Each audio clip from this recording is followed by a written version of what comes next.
it's really, my pleasure to start our next session, which is environmental data and storytelling, civic action and data journalism. And I'd like to introduce you to our experts who will give us an overview of their work, followed by a short discussion and Q&A. A quick reminder, so we'll be taking questions for our panelists coming up in this session. You can put them in the Q&A and then the team will pass them to me and I'll bring them forward.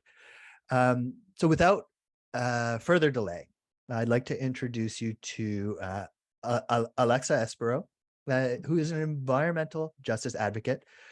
She's worked closely with the youth in Nevada to ensure we are creating a path for a more sustainable and just planet. Alexa worked very closely with the BIPOC youth to empower, lead by following, and provide tools and resources to create young leaders in her community. Alexa is now continuing her work for environmental justice as the digital campaigns manager for Chispa LCB.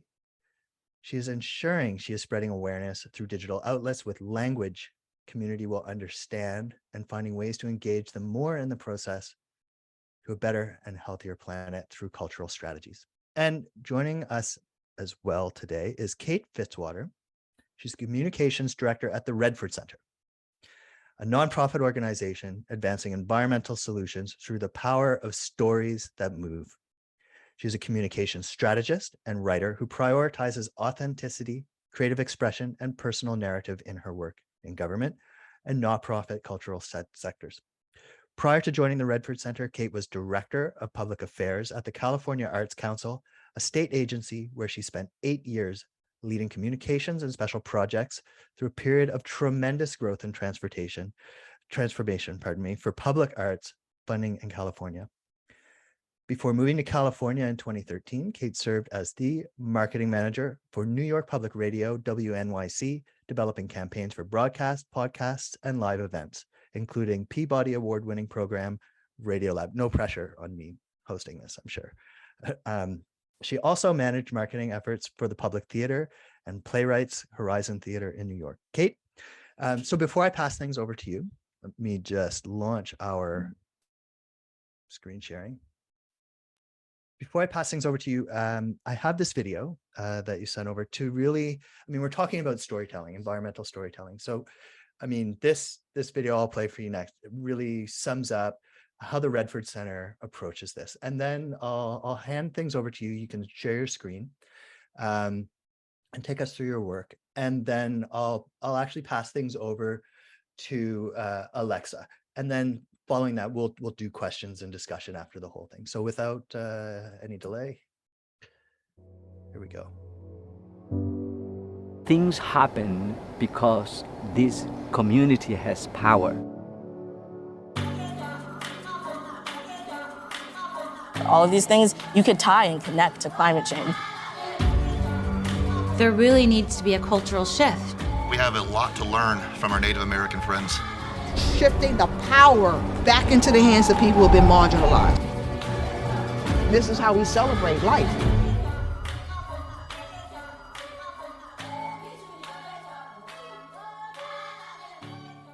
And now, Kate, I will stop my screen share and pass things over to you. Great. Well, good morning, everyone. Thank you, Tyler, for that introduction. Thanks, Alexa, for being here with me today. And yeah, thank you to the AccuWeather and Plume Labs community. As Tyler said, my name is Kate Fitzwater. I'm the communications director at the Redford Center. I'm joining today from the unceded ancestral lands of the Nisenan people here in Sacramento, California. And I just want to really thank Roman and Tyler for the invitation to spend some time with you today and just to be getting to know you over these past few weeks and months. So I'm really glad to be here to share ideas and solutions and inspiration. Starting with this morning's speakers, I'm really inspired to hear these passionate comments about bringing more people into the conversation around the causes of extreme weather and recognizing the inequitable impacts of climate change. Because in addition to my professional role, like Tyler shared about himself, it's personal for all of us. I'm also a parent raising a young child in Northern California in a region that is deeply impacted by wildfires and air quality impacts from a huge range of particulate matter. So I'm incredibly grateful and very invested anytime I get to join conversations like these. It really is all about coming together as people and families and communities like our speakers just shared. And yes, there are many solutions out there, and we share many of them in our work. So you're about to watch a short film and hear from Alexa, who's one of our amazing activist colleagues who really beautifully embodies the spirit of our work here at the Redford Center. But for those of you who aren't familiar with the Redford Center, we're an independent nonprofit organization that seeks to advance environmental solutions through the power of stories that move. What that means for us is when we build connections through stories, we know that we eliminate the barriers of political and academic, of industry, echo chambers, the distance and division of borders, the gaps between age, experience, status, and wealth, and we just create an inclusive pathway of understanding that is guided by the most impacted among us. So since 2005 at the Redford Center, it's been our mission to put a spotlight on the topics and the communities and the stories that the mainstream film industry has either pigeonholed, overlooked, or underestimated. So at the core of that work is the ambitious and the really daring commitment to just radically change that landscape of impactful environmental storytelling. We support seasoned and emerging filmmakers. We inform our priorities and give a platform to frontline and youth voices in particular. We collaborate with community like Alexa's amazing work at Chispa, Nevada. We work with health and policy and advocacy partners, and increasingly partners in the area of data.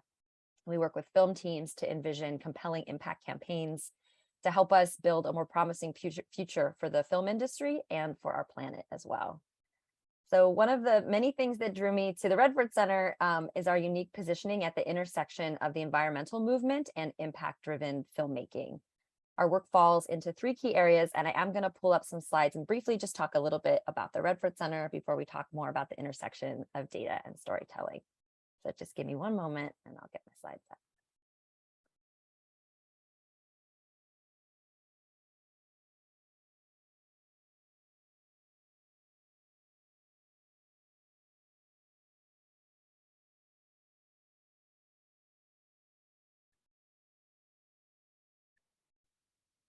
All right.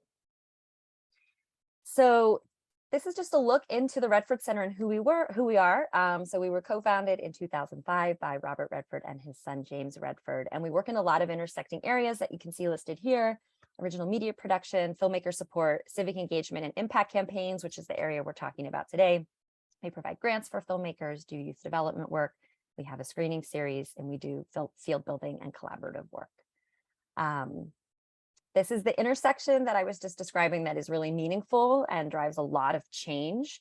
So we look at environmental filmmaking, climate and environmental mainstreaming, bringing these conversations into mainstream narratives, connecting that data and the impact of community with everyday conversations, and trying to change the landscape of film and media engagement with climate issues.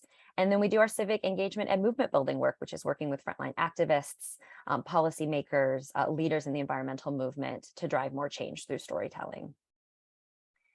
And this is just a nice grid to show all of the ways that we know storytelling can drive impact. So this morning we heard about a lot of these challenges and a lot of the extreme weather events and realities that our communities are facing.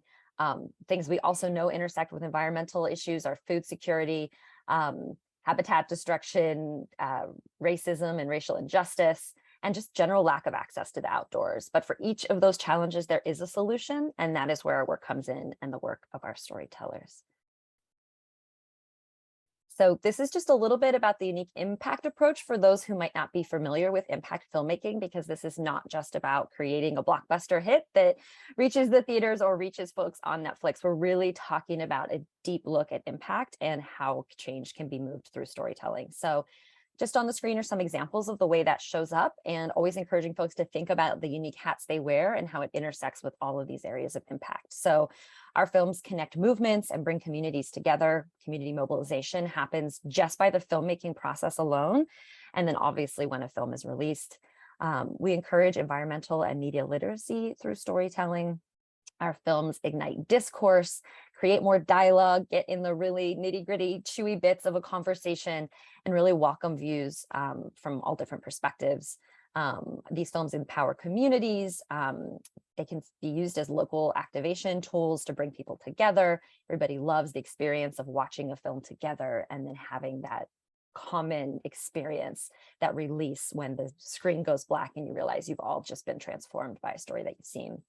The films drive innovation. They can be used to actually create more investment in an innovative platform, an innovative tool, or to drive folks to be more aware of an innovative solution. Obviously, for us, amplifying front voices is front and center, and hopefully those folks experience upward mobility, opportunity, have a changed experience as a result of participating in a storytelling film.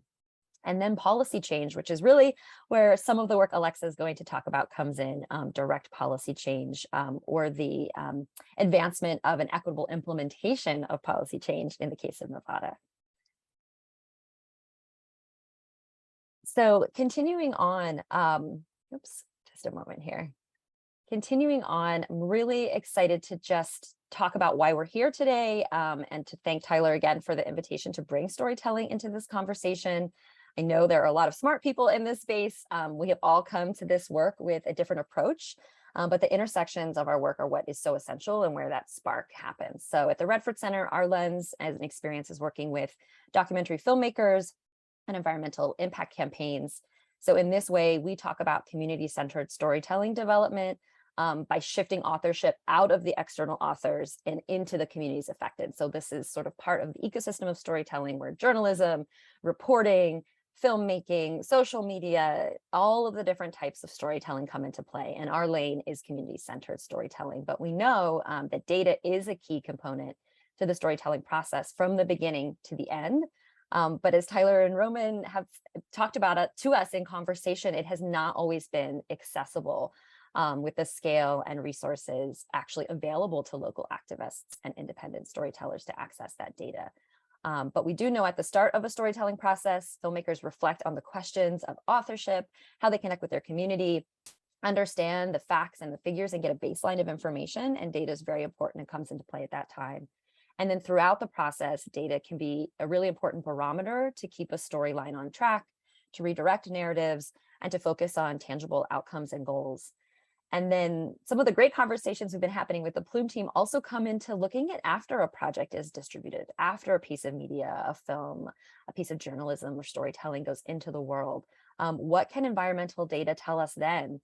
Did the film make a difference? Was there a behavior shift? Did the environment change? And did health outcome change? And I think that's a real sweet spot and an area of immersive opportunity for us to be talking about today. So this is true for all of the stories that we support, and it's definitely true for the short film that you're going to see when I wrap up, which highlights the work of Alexa and Chispa in the specific areas of air quality and clean transportation. I also wanted to take a minute to share that just this week, the Documentary Accountability Working Group released a new framework for values, ethics, and accountability for nonfiction filmmaking. We at the Redford Center are proud endorsers of the framework, and it outlines the principles and ethics that inform the practices of filmmakers and shape their relationship to a story, to the participants, to the audience, to funders, and to other stakeholders. And in thinking about today's topic of data, something that really stuck out for me from the framework is looking at how we frame our thinking in terms of critical communications theories. That basic concept that guides the rest of our thinking is the observation that reality is something that is constructed through human connection. And what I loved about this new documentary framework is that it pointed to the work of Stuart Hall, who is a great Jamaican intellectual and one of the founders of cultural studies, who explained that reality and how we make sense of the world is different from just the mass data and sensory data that we receive, because we know we're constantly bombarded by a jumble of ideas and facts and patterns in the world. But it's our shared understanding of these things that is created through communicating with each other. That is our reality. It's our interpretation of the data that creates a reality and creates meaning. So I like that the framework authors go on to remind us that creating reality is an act of power, and it is made more powerful when it is done with community and with others who share similar values. But in this space, for all of us, I think recognizing the power that we hold as storytellers and interpreters and communicators of data is really critical in this work. So I think that's why at the Redford Center, we're excited to just learn how initiatives like this one from AccuWeather and Plume Labs, is really working to change the core nature of how data is collected, how it's accessed, and how it can become more actionable. So just talking a little bit about this opportunity and continuing to share why we're here, we feel this opportunity to move forward, impacts, and change for a healthier environmental future has really never been so encouraging. Our organization has been working in this space for 15 years, but for the first time, we're able to reference data like that from the Yale Center for Climate Change Communications, who we love, that remind us that the general public's awareness and acceptance of our global emergency is at an all-time high. And we heard a bit about that in this morning's remarks. So conversations around climate and the environment are becoming increasingly less political and less divisive, as more individuals across the globe have firsthand experiences with the impacts of our climate emergency. So this is where the work of artists and storytellers come in. We can accomplish what facts and figures alone cannot do, and have honestly failed to do over the last several decades. So that sharing of experiences, of personal narratives, of victories and solutions has just too often been missing from leading environmental action and resource delivery. But everyone has a role to play in creating change. And we sit a little bit in this big, broad intersection of what that change looks like and how everybody's roles come together. So if it's all right, I'm going to pull up one more slide, hopefully not too clunkily, but it's a really amazing framework actually from Slow Factory, which is a really inspiring nonprofit organization that transforms socially and environmentally harmful systems by designing models that are good for the earth and good for people. And so I want to pull this slide up. And again, give me a moment as I run my tech here, just to show us and to reaffirm that statement that everyone has a role to play, and to help us visualize how that all comes together, and how us and myself as a storyteller, Alexa as an activist and storyteller, fit into this great conversation around data. So my screen is up. This is this amazing framework from Slow Factory. There are a lot of different versions of this out in the world, really talking about the different roles in activist movements. This specifically talks about the callings and roles for collective liberation. But what I love is where we all see ourselves in this space. So I just want to leave this up for a moment for anyone who hasn't seen this before. It's available online by Slow Factory. And all of these letters correspond with a different role and a different calling in making change. So here at the Redford Center, we might identify with the A for artists, inspiring people to be in touch with their humanity, with the C for communicator, telling the stories that touch the soul of millions of people. We might identify over on the right-hand side as the W for writer, writing stories, creating films, articles, op-eds for new paradigms.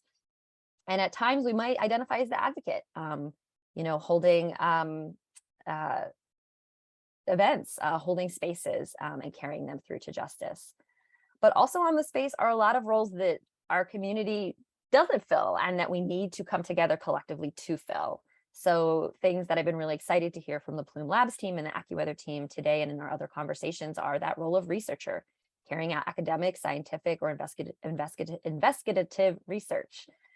Scientists who have expert knowledge in one or more of the sciences that we need for these movements, engineers, developers, architects, analysts, inventors. These are just all the roles that come together to create liberation, and particularly to create change in moving forward the climate emergency. So excited to just have that and share that and take that space together to recognize that change. So to us, we are those artists, we are the communicators, we are the activists and writers. So our strategies do depend on frontline communities telling their own stories.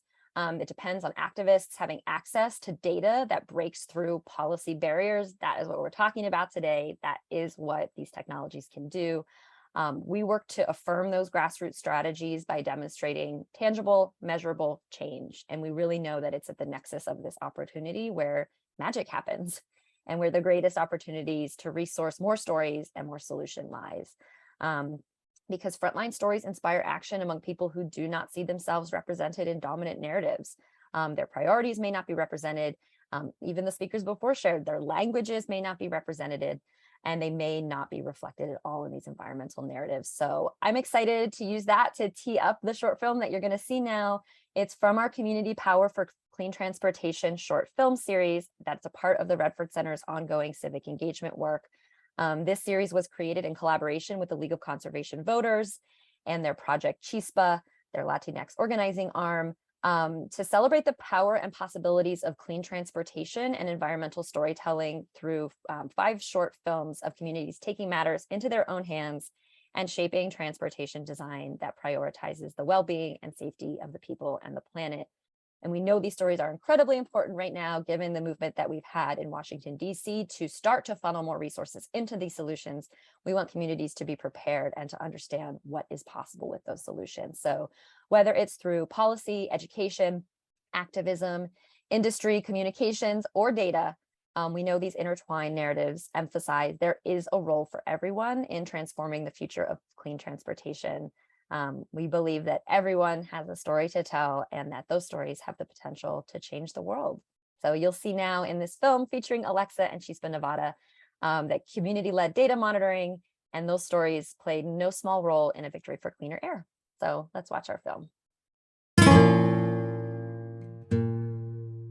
According to the American Lung Association, the air quality here in Nevada is an F. And we know that communities of color and low-income communities are more likely to be disproportionately affected by the impacts of air pollution. We wanted to monitor the air quality so we could really show where our air quality is not the best. We did a project with the air quality monitors where we went through different areas of the city. The air quality is usually worse in Latino communities or just communities that don't have a lot of funding, which means more illnesses such as asthma or just lung diseases that can come from that. Más que nada me involucré por la salud de mi hijo, porque el mayor tiene asma. Cuando viene la polución es cuando él se enferma de las alergias, que no puede respirar, que se molesta. Le digo, ni modo, es el Estado y no podemos hacer nada, solamente seguir apoyando las campañas que hay para cambiar las leyes sobre la contaminación.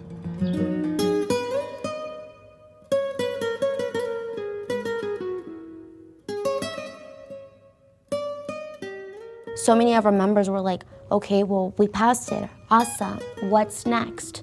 We want to make sure that this is being implemented equitably and that the communities that are disproportionately affected by the air quality are still leading in this project. Our members decided to organize themselves, both the younger and older generations, in very creative and cool and different ways. Queremos empoderar precisamente a nuestra comunidad para que también luche por la conservación del medio ambiente. Necesitamos que la gente esté consciente que todos estamos contaminando de alguna manera. Esta es una imagen de un niño, ¿no? que está ahí respirando la contaminación. Que esta contaminación tan grande que vivimos nosotros aquí en Nevada se vaya terminando. Les causa mucho mal porque vienen enfermedades, viene el asma, vienen pues complicaciones tremendas porque hay tanto smog.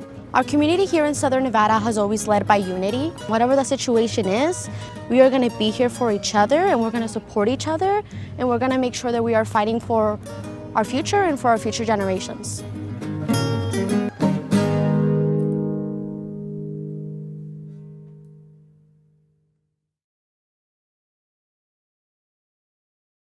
Okay, now we have seen, and now I'm so excited to bring Alexa forward in virtual reality.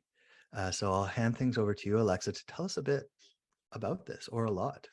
Thank you so much, Tyler, and thank you, Caitlin, for starting us off so beautifully. And thank you, everyone, for having me. I'm super happy to be here.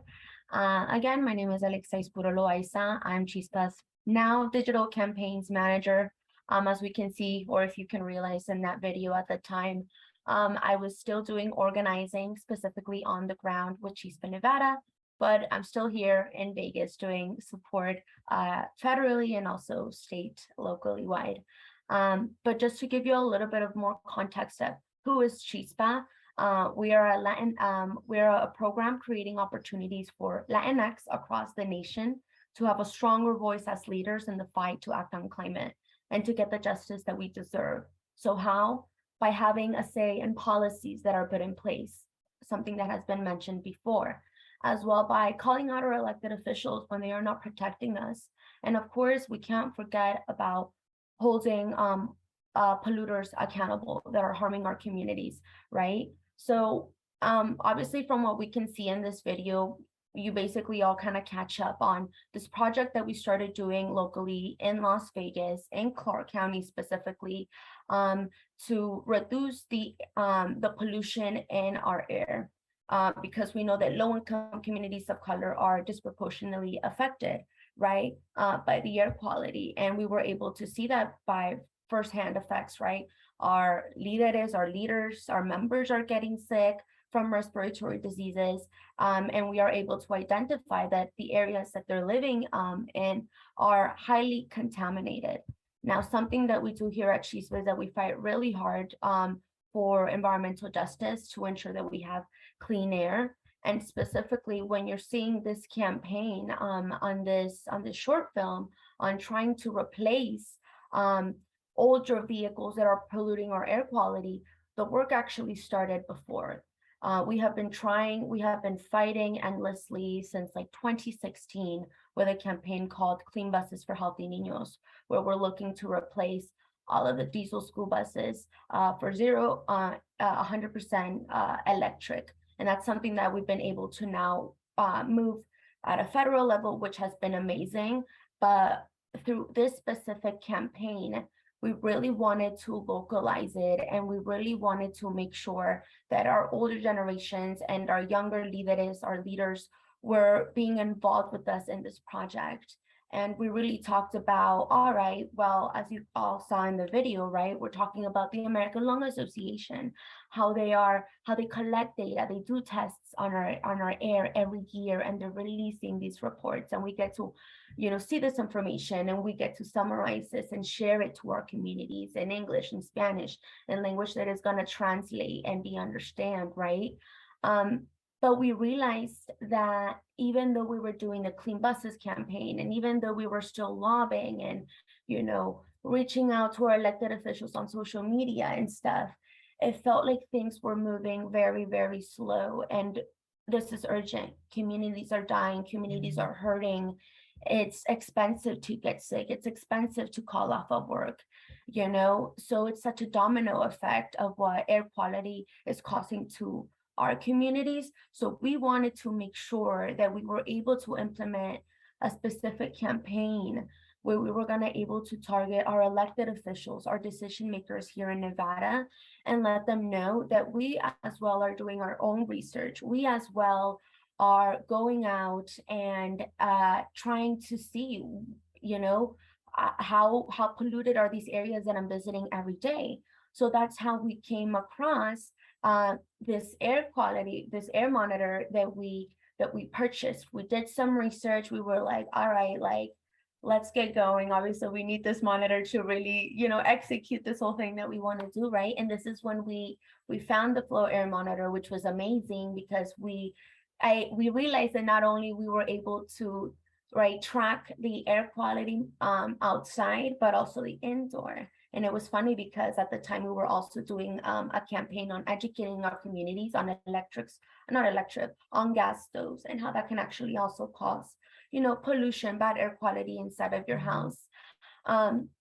So by us identifying this tool that really helped us to take action on our own, collect that data on our own, and, organize ourselves and be able to translate that information through digital channels, through community meetings, through meetings that we were having with elected officials on this bill that we were able to pass, as we saw in the film, in March of 2021, but making sure that, yes, we're passing this bill, but that we're implementing it with equity, right?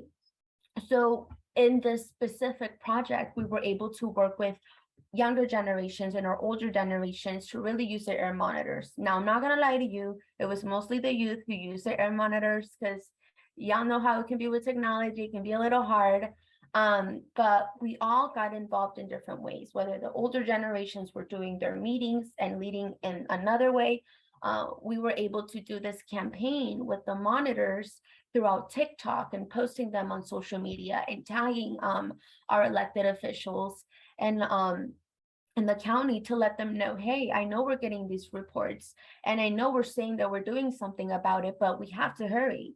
We, as you can see, we're taking actions into our own hands. We're going out to the streets. We are taking these air quality monitors to our UNLV school, to where we work every day, to our bus stop. We're making runs throughout our neighborhoods in the morning, right? And using that air quality monitor, we were able to see, you know, what areas were more polluted than others. And specifically, not just like neighborhoods, but also like areas of town, the east side, north side, west side. Here in Las Vegas, specifically in Clark County, we know that the east side is one of the areas that are highly polluted. And we were able to obviously back that up even more by using the air quality monitor that really backed us up and kind of give us that strength to push even more. Because like I said, we're collecting our data, we're trying to do our own research with these awesome tools that we were able to identify and find and use, right?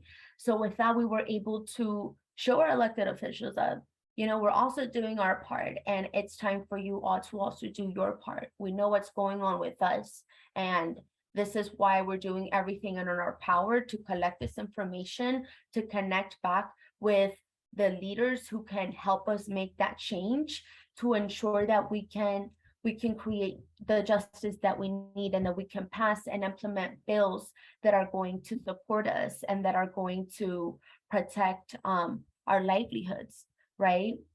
So I think one more thing that I would say, just to finish off on these pieces, would be that by using that data, it definitely, like when we were having follow-ups with legislators who helped pass this bill, people who are working on the implementation, it was definitely something that really helped us, because they saw, you know, the urgency of this, of like, it's not just,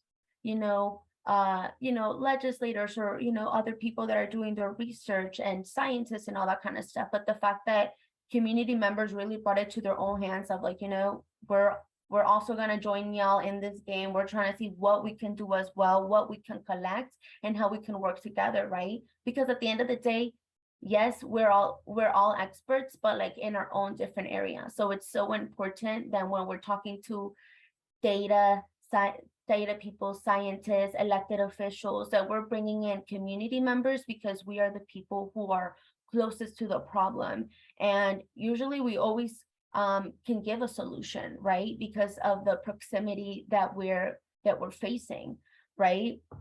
So I think, just to finish off, it's still a campaign that is going, just to give you like an update, because I'm probably sure that y'all are like, okay, well, what's going on now?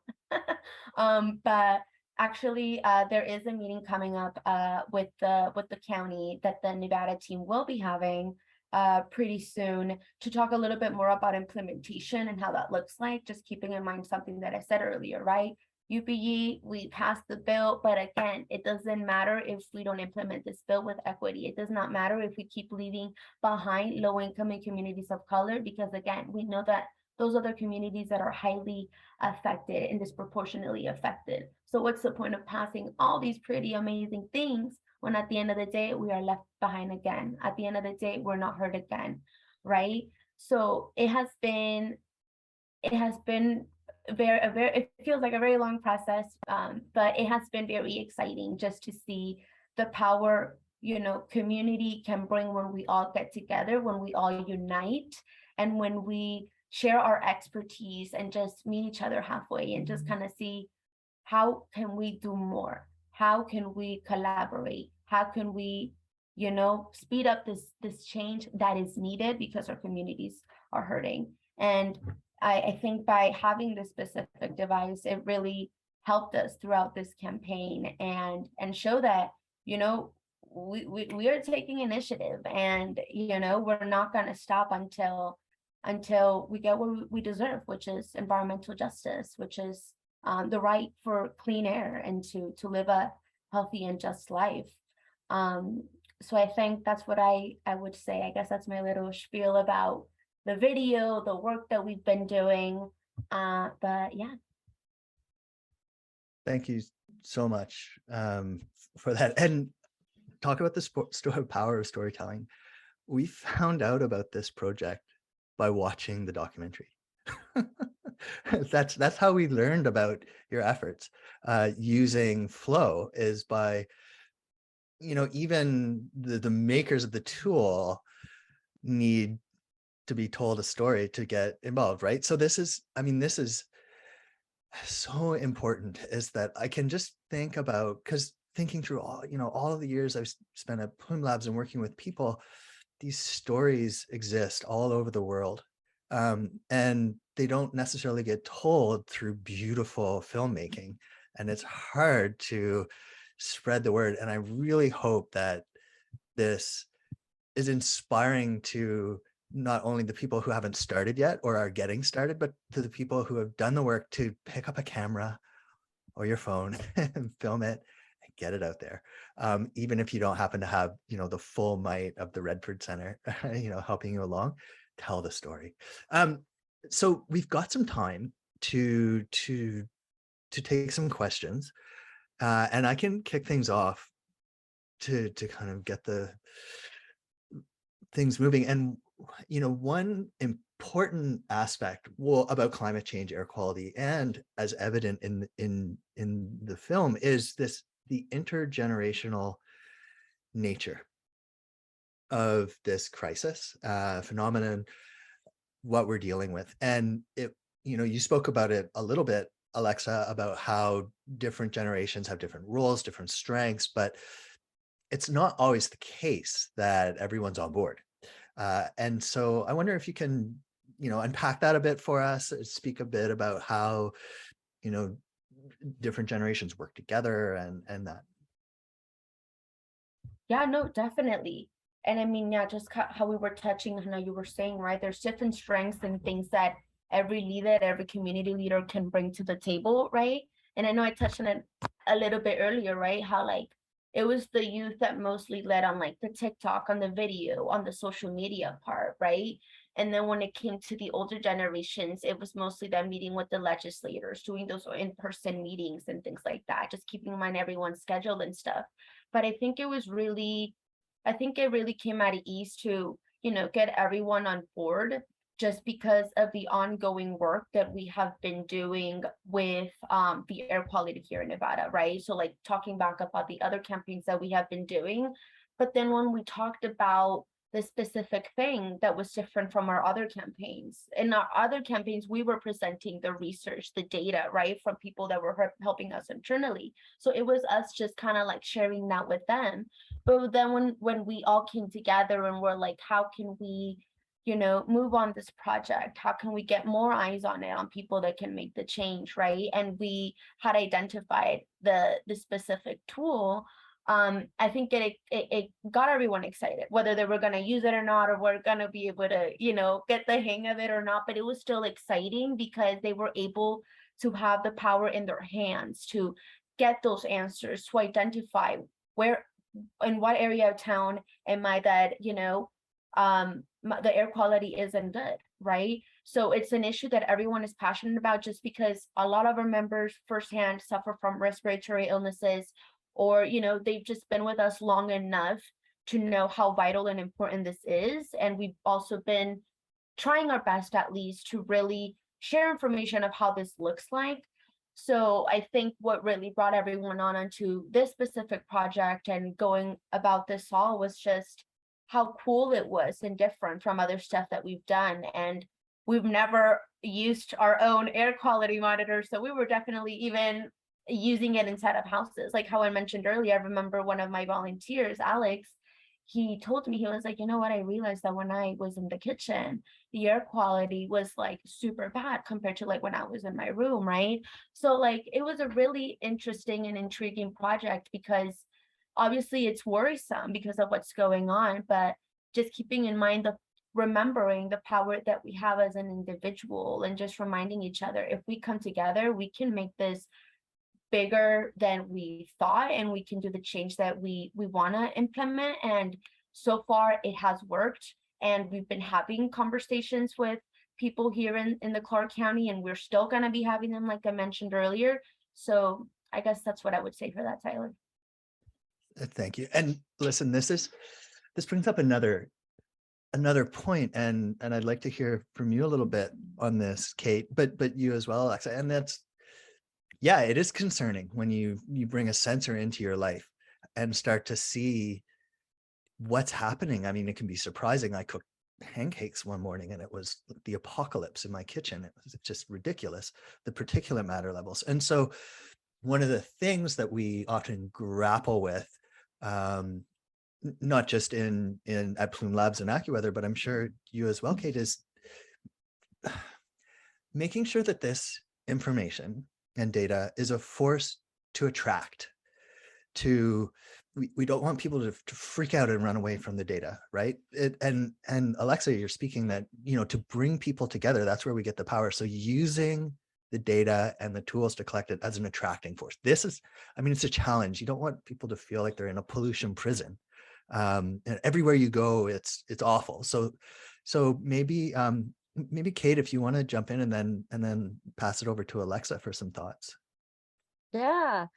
Oh, I mean, I think that is the crux of communicating about climate and the environment, is how to not feed into our own fears, anxiety, personal experiences, political messages around the issue. And so to us, the Redford Center, that's usually and very successfully done by just pairing the reality with the solution.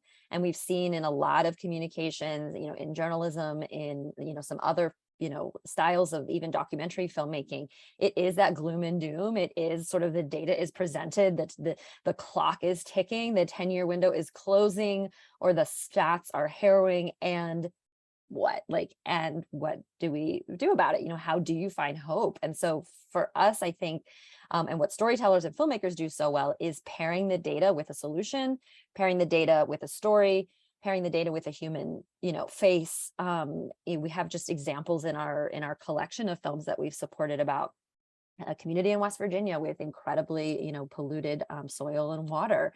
And that film relied on data to just talk about how many people in that community had experienced cancer, had passed away, had to move, had to give up their homes. And so that was data that the filmmaker was able to collect because they're in the community and they are knowing and talking to the individuals and they're participating in the community meetings.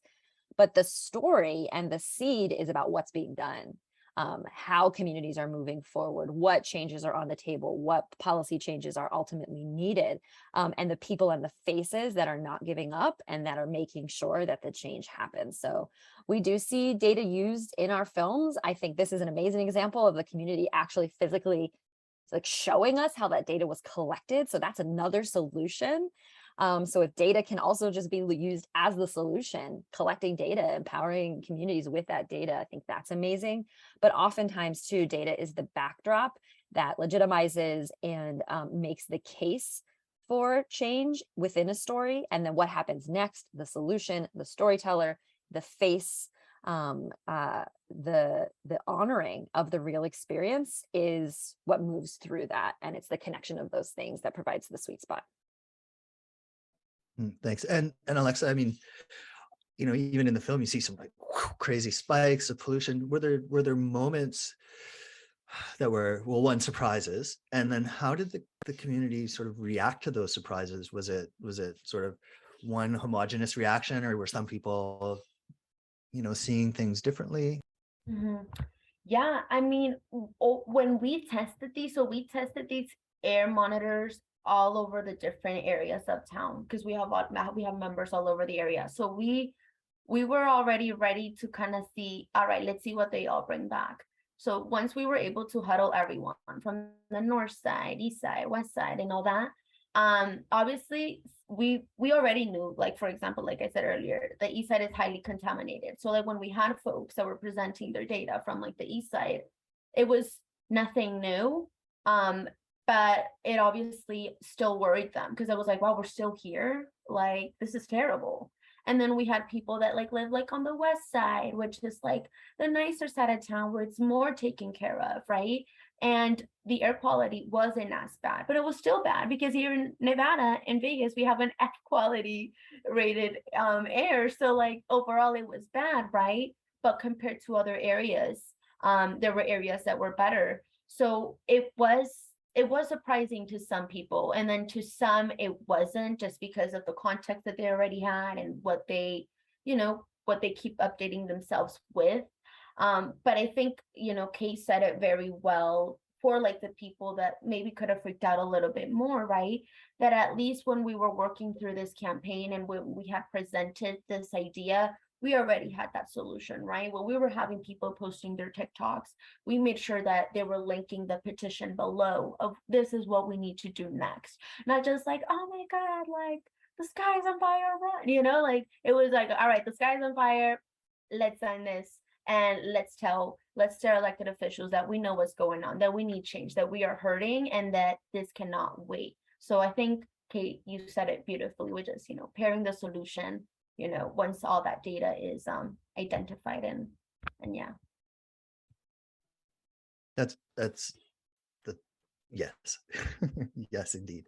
So this idea of, and we used to have this mantra when we first got started, is the suspect, measure, act, right? We have tons of awesome sensors all over our faces. We can see things, we can smell, we feel it in our throats. We have suspicions that something is happening. And then the next step, I think, is exactly this, is get out and measure. But there's another step to follow this. And this is for the sort of more technically minded members of our audience, is that when you get out into the field with a sensor, you're taking your personal measurements. This is how in that place at that time, how you're bringing pollutants into your body. That's what you're measuring. The next step we see, and this is, I think, where the collaboration aspect comes in, is to bring on, an academic partner. Or how do we kind of take the measuring to the next level? Can we add in some model data over top of what you found? Bring in, like really build a robust case that you could put regulation on top of in a confident way to do just what you've got to do next, is make sure that the implementation is equitable, and not only equitable, but accessible, so that you can see what's happening. Like we were talking about openness and data going through the day. So how can you see how the implementation is going? How's it affecting? Continuing to monitor. I'm aware we've got 10 minutes left. I have one more question for you, but I'd also like to give you a last word. So let me throw the question out to you, and I'll put it to you first, Kate.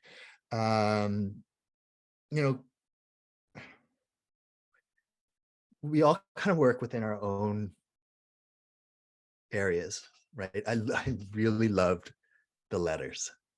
We all have a very, specific expertise. That's why getting together is so important. But from your perspective, Kate, considering the orbits in which you travel, what sort of last piece of advice would you give us about using data to tell the story? This is broad. Take it anywhere you like.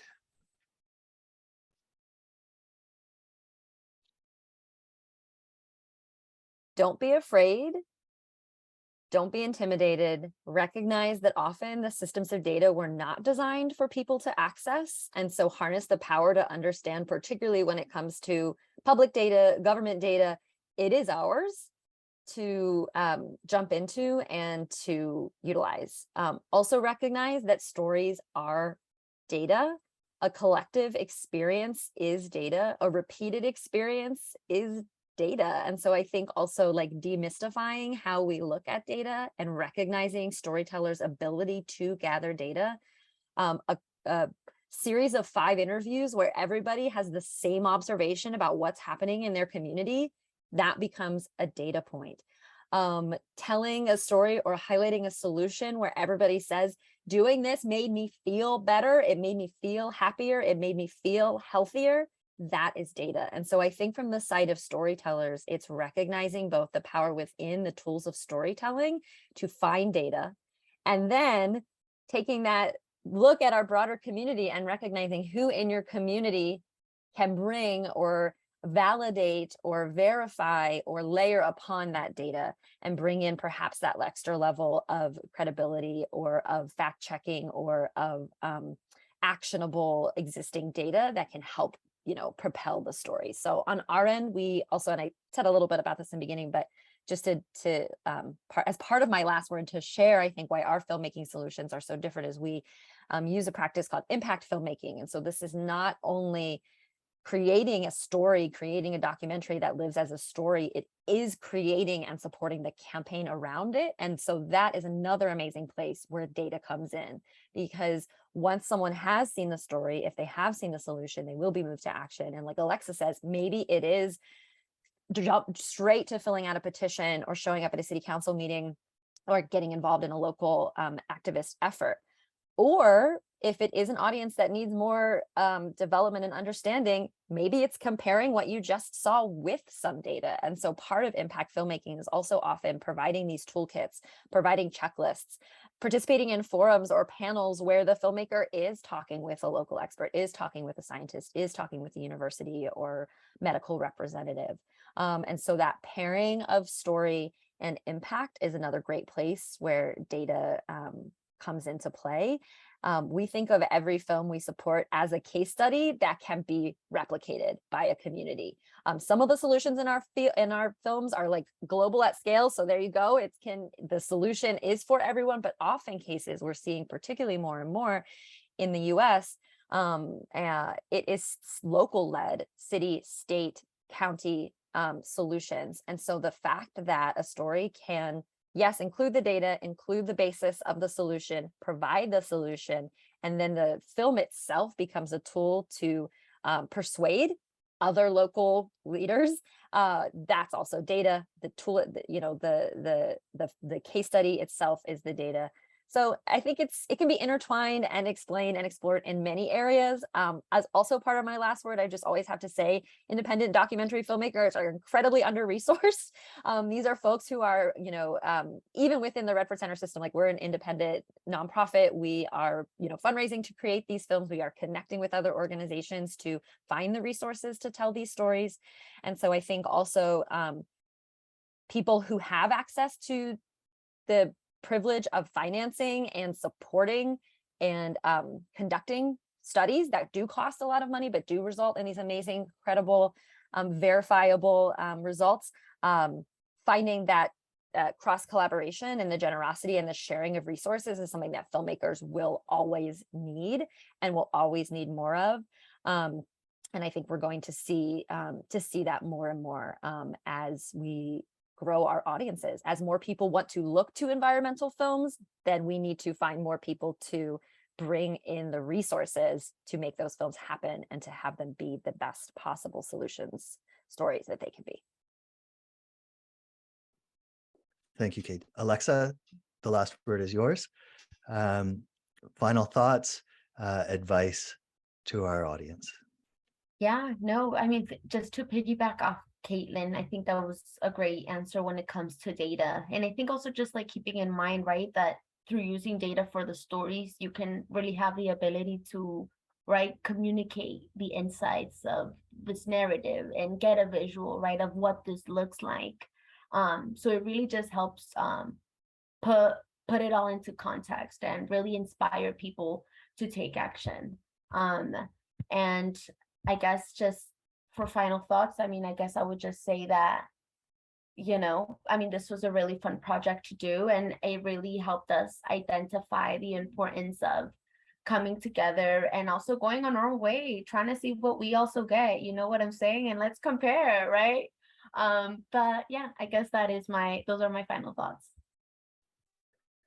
Thank you both so much for taking the time to join us today, for working with us over the last months. Some incredible discussions. I'm really looking forward to seeing what comes next. And for you, Alexa, I know this is, you're only at the beginning of this project, so you know, keep it up. Thank you so much. Okay, we're going to take a break now in the program. We will be back later on with session 3, where we will be digging into the nuts and bolts of what an impact program is and how it can help us work together. So I'll be coming back at 2 Eastern, taking us all through kind of step by step about the program and giving some examples. And then we have some excellent guests joining us to share their case studies and the various stages of the projects we've been working on together. So see you at 2 Eastern. I'll be here talking about the program, and joining me will be Dr. Jonathan Tan from the Children's Hospital of Los Angeles and Farhad Nadeem, who is the marketing director at Halion. We'll be talking about our projects, and I'm really looking forward to seeing you all then. Thank you so much.